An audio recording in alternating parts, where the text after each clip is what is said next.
আমি চাঁদপুর শহরে একটি মসজিদে সালাত নিয়মিত আদায় করি। সেই মসজিদের ইমাম আমাকে উচ্চস্বরে আমিন বলতে নিষেধ করেছে এবং অন্য মানুষকে দিয়ে নিষেধ করে। এক্ষেত্রে আমার উত্তর কি? এটা গোটা বাংলাদেশের কমন চিত্র। আমার কথা হচ্ছে, আমি ফুটপাতে ওই ইমাম বুখারী এবং ইমাম আহমদের রেফারেন্সে বলেছিলাম যে তারা বলেছেন জাহামিদের পিছনে সালাত পড়া যাবে না।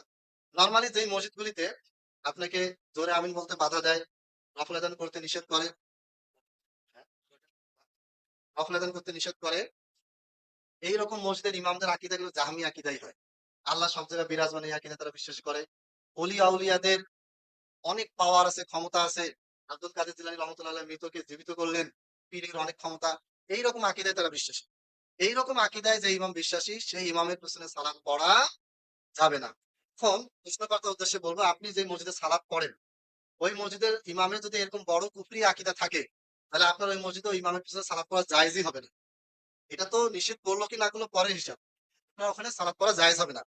আর যদি ইমামের আকীদা মোটামুটি ঠিক থাকে, তার পেছনে সালাত আদায় করে জায়েজ হয়।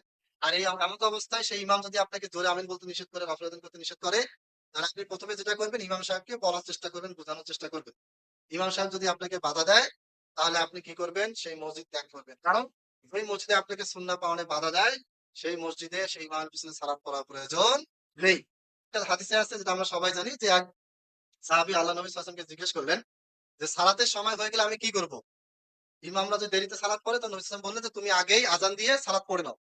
সেখানে কিন্তু ইমামের আকীদা খারাপ ভালো কিছু বলা হয়নি। ইমামের আকীদা যে সঠিকও হয়, আর তিনি যদি দেরিতে সালাত পড়ান, তাহলে আপনি কি করবেন?